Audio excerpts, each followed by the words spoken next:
Welcome to No Pro Just Passion. Today, I got a video for you. I'm going to look and analyze and talk about a debate that happened between one Argentine and three Spaniards about whether Argentina is better than Spain or Spain is better than Argentina. Spain is better than Argentina. Yeah, okay. Well, we'll talk about it then. Give me a like, give me a subscribe. Let's get into it. The debate was pretty clearly won to me by Davo. Davo, I would say, is a bit on the nerdy side, but let me tell you, man, Davo knows his shit. Davo knows soccer. He knows a lot. I don't know that, in terms of like history and stats and things like that. I have to go do deep dives. I know a little bit. I know a decent amount. I have, parents, and I had a dad that told me what I should care about and what I shouldn't care about. But I haven't gone and watched, some game from 1958. Davo seems to have watched all this shit, really knows his stuff. And when he's arguing these points, man, he's pulling out a lot of facts that, he's got a great argument. Whether he's right or not, he's got some example to show. Escuela de fútbol Argentina versus Escuela de fútbol Española. Okay. So first question, they say the Spanish from Spain school of soccer versus the school of soccer from Argentina. We're talking about how you learn the game, blah, blah, blah. Which to me, hey, Spanish school of soccer currently great. But historically, Argentina wipes its balls over Spain. Like, nobody was afraid of Spain until, it's in recent years that Spain is a dangerous opponent to have. I mean, was everybody afraid of Spain winning the World Cup in the 90s and the 80s and the 70s? Like, no, man. Like, Argentina's been playing finals, World Cup finals, since the very first World Cup. You know what I mean? It's not... How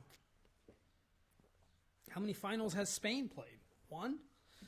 Oh, they played one and they won one. So... right off the bat, this kid here, he says, is Barcelona in Argentina? If Barcelona is not in Argentina, then the soccer school question is already won by Spain. And that's the whole analysis. And Davo, right off the bat, goes, well, let's start about what the philosophy of soccer at Barcelona is. And the point that he's going to make is that Barcelona's soccer philosophy came from Johan Cruyff, who's from Holland. So the guy wants to argue that the reason Spanish soccer school is better is because of Barcelona. Well, it's not very Spanish if the one who invented it is Dutch. Es que la primera es muy fácil. O sea, ¿el Barça juega en Argentina? No, pues ya está, gana España. I mean, this is a debate that really, I don't know what these Spanish kids were thinking. The first thing you throw at him is that, school of thought in soccer, the reason Spain is better is because of Barcelona. You should have used Real Madrid as your argument. You use Barcelona. Barcelona's school of thought of soccer came from a Dutch guy. And then the second point he makes is the greatest goal scorer and greatest player of Barcelona of all times is... there he is right there. I'm like, dude. And he says there is two Barcelonas. There's Barcelona pre-Messi and Barcelona after Messi. And, the greatness of Barcelona, sure. Xavi and Iniesta were extremely important. The entire team was extremely important. But, the thing that made them completely dominant, the cherry on top, was Messi. Like, Imagínate lo que es la exigencia de Argentina, que ni Messi jugó acá. Mientras que en España llegó Messi y les hizo ganar todo. O sea, ¿qué nivel tiene eso? Y la varios diferencia equipos, de las escuelas es que la escuela de Argentina no se creó hace 20 años como la de España. Porque Messi es de España, ¿sabes a lo que te Messi digo? no es de España. Mira, ¿Cómo Messi va a ser español? No, español no, que aprendió en España, no es lo mismo. This is shocking. This is shocking. They go, oh, because Messi is from Spain. He's like, Messi's not from Spain. He's not Spanish. What are you talking about? He goes, he says, yeah, because Messi learned how to play in Spain. And he went to Spain when he was 12, 13. And he goes, wow, there you go. And he goes, guys, Messi was playing that way when he was 12 and 13 because he was already that much better than everybody. Okay, he played for 3 years as a kid till he debuts. It's not like he showed up at Barcelona not knowing how to kick a ball. He was better than all of the kids his age at Barcelona when he got there.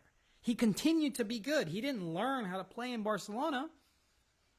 He was juking people out and scoring goals all day long when he was a kid. That is it's innate knowledge. Maradona had it too. El Diego, innate. He was a child and he... Come on, man. You're going to tell me that Barcelona taught Messi how to play soccer? I'm sure it helped. I'm sure it was good that he had the great players next to him, but Messi didn't need no Barcelona to become what he became. He was going to become it no matter what. And Maradona didn't need... Maradona played at Barcelona. He didn't need Barcelona either. Come on, man. These players don't learn. They didn't go. You know, if you tell me, okay, he was born in Spain, he learned in Spain, sure. But he went to Spain when he's 12, 13. The basic fundament of the game is there already. ¿Cómo aprendí en España si jugaste a los 12 años en Argentina? 12 años. 12 años. Ya lo has dicho. ¿Te parece poco? Porteros. Vale, mejor portero de la historia que Casillas. Ya está. Sí. Vale, portero... El Pato Filiol. Vale, ¿quién Bueno. Casillas. Vale, gracias. 1-0, España. Lateral derecho. Javier Zanetti. Ahí, aquí. And here, this is another thing. These guys, they write off things and they discard facts and stuff, and they're not objective. Davo is objective. He said, okay, tell me the greatest Argentine goalie and the greatest Spanish goalie. And the guy says, Iker Casillas is the greatest Spanish goalie, and he says, well, Pato Filiol. Pato Filiol is the goalie in 78 when Argentina wins the World Cup in 78. And they say, okay, Pato Filiol or Casillas. And he says, Casillas. Casillas is better than Pato Filiol. He has no problem granting them their wins. But these guys have a problem giving up anything. Dupla de central. Argentina tiene, solamente hay un defensor central mejor que el que voy a nombrar. Y no es español, es alemán, que Beckenbauer. Daniel Alberto Pasarela, insuperable. Pero me da rabia que hablen de cosas que no han visto en su puta vida. Yeah, so one of the things these guys constantly do is discard anything from the past. So they're discussing center backs, defenders, and he goes, I've got one soccer player that only has one better defender than him, and that defender, the best defender would be Beckenbauer, and the next one is Daniel Pasarela. Daniel Alberto Pasarela. If you don't know who Daniel Alberto Pasarela is, he's a key component of how Argentina wins the World Cup in 78. He's a defender that shot free kicks and scored free kicks, and this is during a time when the goals were actually smaller than they are now, so harder to score a free kick. And sure, yeah, 78, the level of play has grown a lot, but the difference in margin, it goes decreasing as you get closer. So, level of play from 1930 to 2022, big margin. But as the years go on, the margin gets closer. And once you get to the 70s and 80s, the margin starts getting kind of close. Definitely once you're in the 90s, there's people who argue the other way, that it was harder to play in the 90s or harder to play in the 80s. The margin starts getting really close, and we can't be totally sure because we can't magically put these players together to play each other. But you got to start having doubts. You can't be so sure. Like, when he says, hey, you want to talk about a historical center backs, he goes, I put Daniel Alberto Pasarela over any Spanish center back in all history. There's not even a debate. And the problem is that these kids don't know who Pasarela is. Well, that's not his fault. Go learn your soccer history. Go find out that there was a defender that was a captain of a team, was running a team, was, you know what I mean? Similar to how Van Dijk is so important to Holland, Pasarela was important to Argentina. Except Pasarela also scored more than Van Dijk did.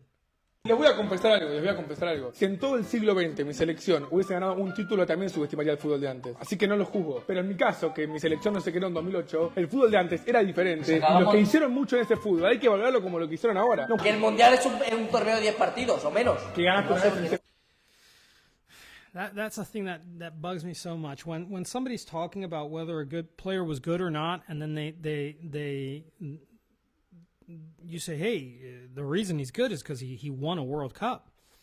And then the other person goes, oh, winning a World Cup, it's only... what he just said is to win a World Cup, it's only 10 games. So he basically lowered the value of the World Cup. Guys, we have to... Let's be kind here.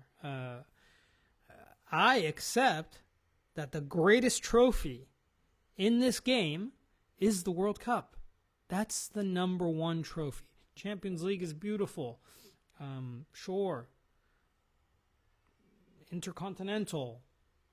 Sure.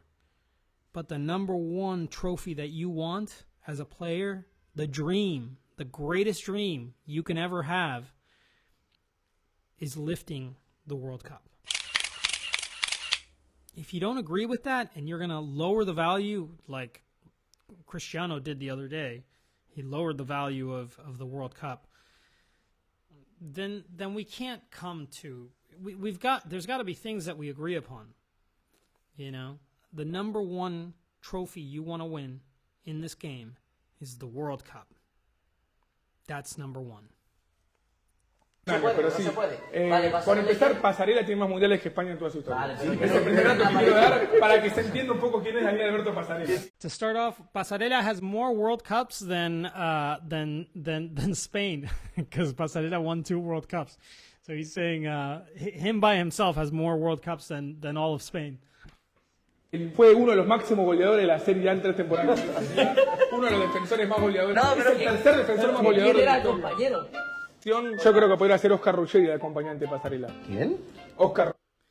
These kids don't know anybody. So the next person he mentions as a center back, historical center back for Argentina, he says Oscar Ruggeri. Ruggeri won the World Cup in '86, a key component.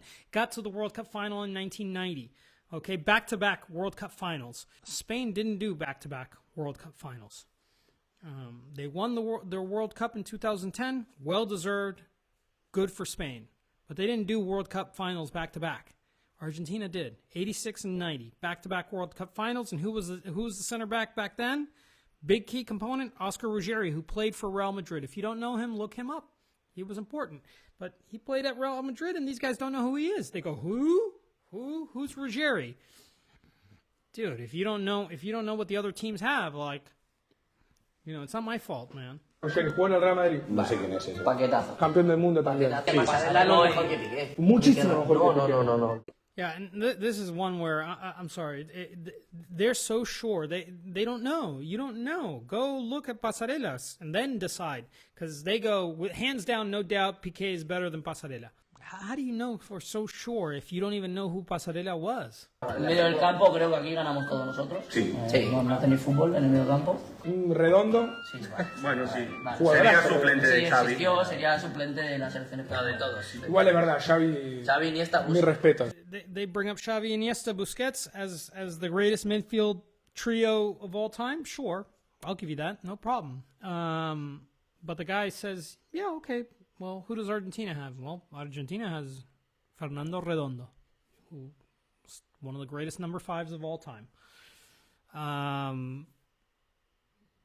Is he better than Busquets? Probably not. But I mean, these guys just go Redondo. Oh, Redondo was a key piece of Real Madrid's history.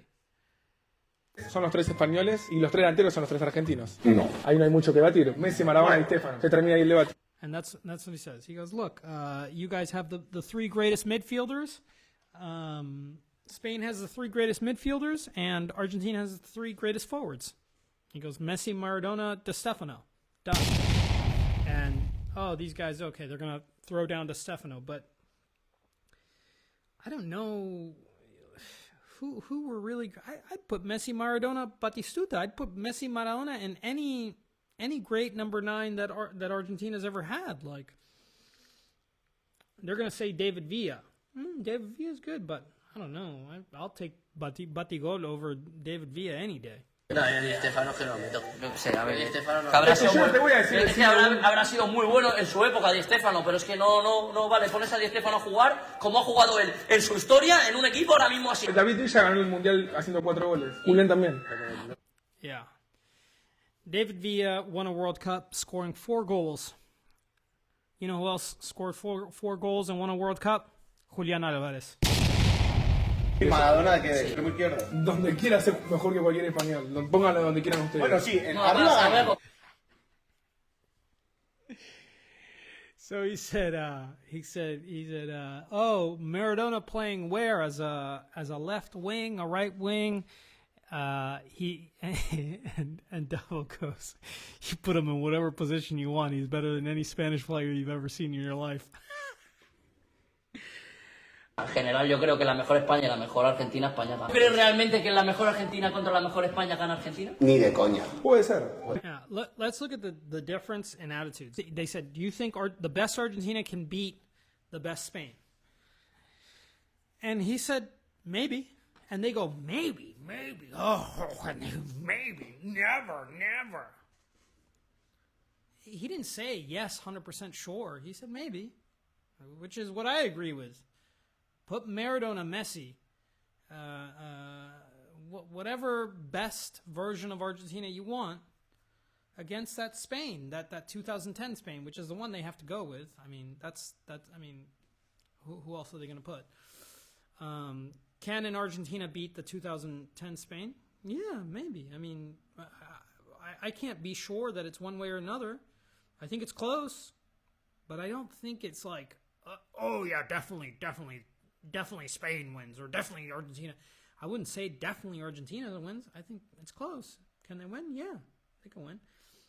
And then the next point that he makes really destroys him. He goes, well, you know, Tema que es un tema no menor para mí, esto lo digo en serio, que la mejor España, ponele que es un 10, y la segunda mejor España debe ser un 5 en la historia. Mientras que la mejor...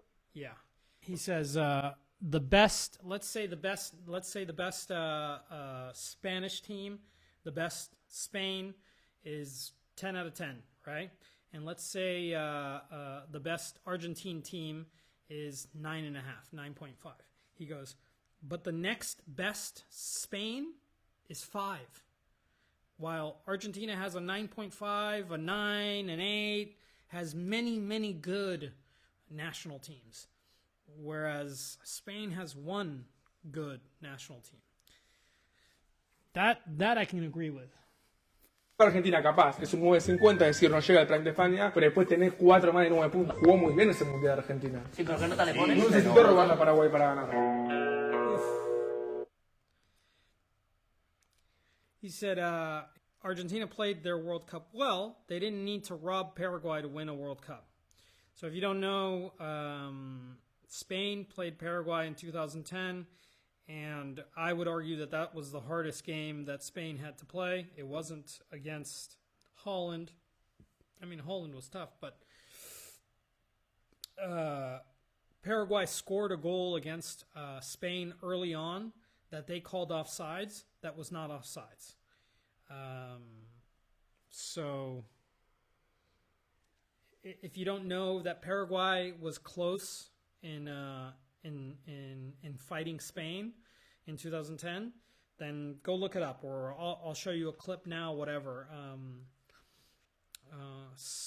Spain didn't, it wasn't a cakewalk to go play Paraguay. They won 1-0. 1-0 they won. Which is back to this point, which is this stuff's not easy. The World Cup is tough.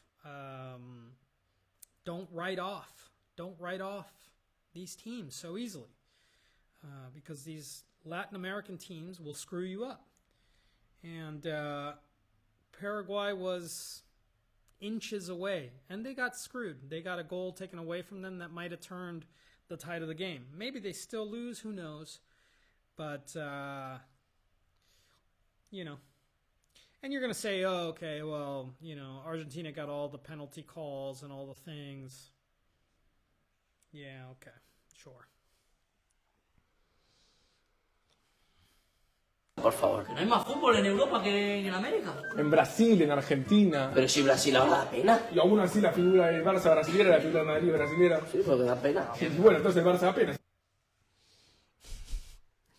So they're discussing levels of soccer, Europe versus South America, and he's like, what's the problem with what's in South America? You know, you've got Argentina, Brazil, and the guy says, Brazil, you got to have sympathy for Brazil, like you feel sorry for them. And he goes, yeah, and a Brazil that you feel sorry for, and they're still your best players in Spain. Vini, Rafinha. You know, the Brazil that you feel sorry for still produces the best players that you have on your best teams. Not to mention that they produce half the goddamn players on all of those goddamn European teams. It's like, I don't ever feel sorry for Brazil. I'm glad Argentina can beat them now, but I never take them for granted. And these idiots are taking Brazil for granted. Excuse me, sir. Before Spain ever existed as a football entity, Brazil had already won and won again and showed you how to play the game 3-4 times over. Brazil is the father of football. Okay? And look, I root for Argentina. I want them to beat Brazil always. But the father of football is Brazil. I'm sorry. They're the best. They are historically the best. They're historically the greatest national team of all time. And they are still making the players that make all of your Premier League and your Spanish league, make those teams watchable. If somehow Spain and England all of a sudden didn't have money, and Brazil and Argentina had more money than you know, we're talking economics. If all of a sudden the GDP of Brazil and Argentina was twice or three times that of Spain and England, I promise you, nobody is worried about the La Liga or the Premier League. Everybody would be watching the Brasileirão, and everybody would be watching the Argentine league. It's an economics thing. I mean, they've got the money. And when they go look for players, where do they go look for them? They look for them in Brazil. They look for them in Argentina. Depende de Rafinha. No, porque Rafinha. Dale, tómatela. Rafinha no es el mejor jugador del Barça. Es el más determinante. No juega Rafinha, el Barça se viene atrás. Juegazo. Porque la mayoría de los sudamericanos juegan en Europa. No, los mejores, claro. Por eso. Es el mejor fútbol. Pero me refiero a que el fútbol europeo sea mejor que el sudamericano, no quiere decir que el europeo es mejor que el sudamericano. Porque en el fútbol europeo se nutre de jugadores sudamericanos para hacer el mejor fútbol. So the question was, what's a bigger game, Boca River or Real Madrid, Barcelona? Yeah, currently Real Madrid, Barcelona is the Clásico that you want to watch. Sure, but historically, no, it wasn't the bigger game. The bigger game was Boca River. That's the biggest game historically. I think it's bigger than Barca, Real Madrid. In the 90s, were we all clamoring to watch La Liga? I mean, we watched it because Maradona was there. You know what I mean? 80s. In the 80s, we didn't watch La Liga because La Liga was so good. We watched it because Maradona was there. I remember watching the Argentine league, and that was the league I watched. And I never had the feeling like, oh, the Premier League is better. Fuck those English dudes. Argentina was better. You know? I would have rather heard the debate whether the Brazilian league was better. And at those times, they were even. You know what I mean? Brazilians weren't smashing everybody like they are now. You guys got to remember, those leagues, the English league, the Spanish league, they weren't always the greatest leagues. They were on par with South American leagues. They were on par. South American leagues were right there. I would have taken any of any River, any Boca, and put them up against Real Madrid. You know, let's look at the entire history of soccer, the early 1900s until this era. Until this era, South America was either even or better. You know, not to mention that you know, until when Boca Juniors with Riquelme had to go play Real Madrid in 2001, or was it 2000, whatever it is, when Boca Juniors had to go play Real Madrid, they beat them. And this is when they already had all the money and were all bigger. So that's in the early 2000. So imagine, bring it back. As you bring it back, it's not only more even. I think the South American leagues were all better than the European leagues. Without a doubt. I mean, the South American teams, the Brazilian teams, they were all made up of players that played in those leagues. There were fewer players. Now you look at Argentina and the entire roster plays in Europe. Okay? But there was a time when basically the entire roster of the Argentine national team played in Argentina. The entire roster of the Brazilian national team played in Brazil. Pelé played in Brazil. He played for Santos. He didn't play for Real Madrid. Okay? Now, those European teams have the money. They buy the players. They feed the European system because they've got the money to buy those players, and the South American teams don't have the money to keep those players. Real Madrid comes along, says, here, I'm going to pay you 5 times what you get paid at Boca. Of course you're going to go play.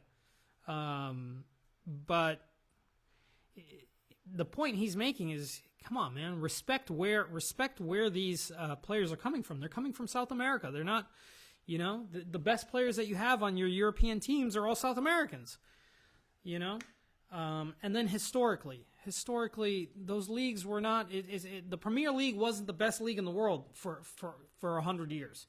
It was a shit league, okay, for a long time, okay. It wasn't that much better than everybody else. I'd put historically. If you take away now what the Premier League is now, I'd put any Boca, any River against Man U from whatever years. Let's see who wins. Put them against Santos. Take 1930 to 1990 and put Man U versus Santos. How many times does Santos beat Man U? It would have killed Man U. They would have taken Man U out dancing. It would have been a dance. It would have been goal. The Brazilians would have murdered Premier League teams. Murdered. Okay? Yeah, now they're very good. Now they're the best. Okay? I'll give you that. But back in the day, there was a long time when they weren't the best. They weren't the best, and nobody was afraid of them. You know who I was afraid of? Germans. These kids want to argue the Spanish stuff.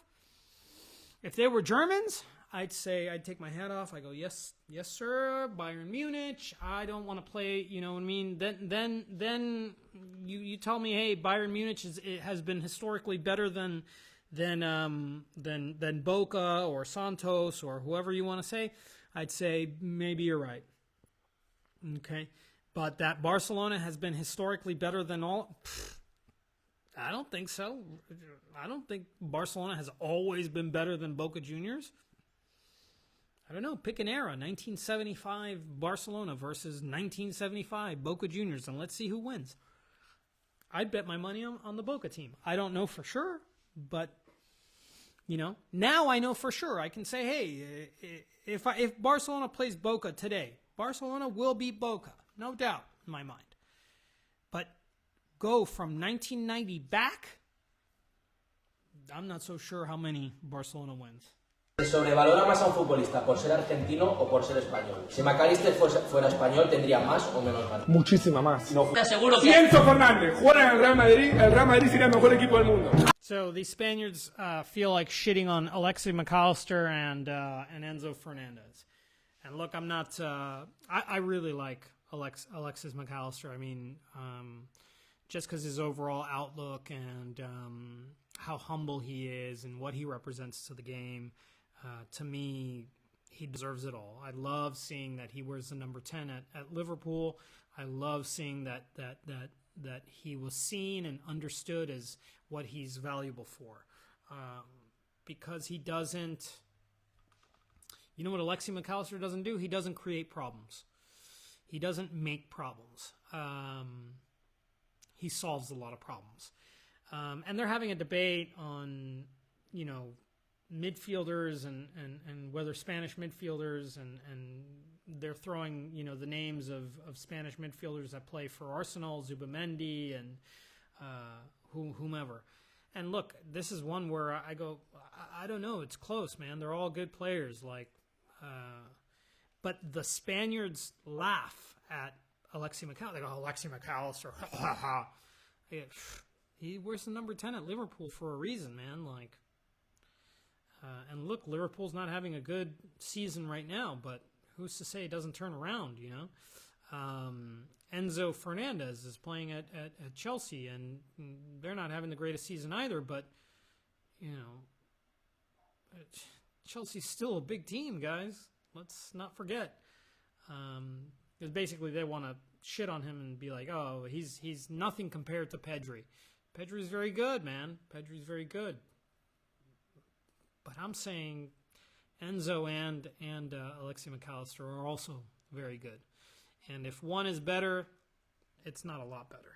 The margin is small.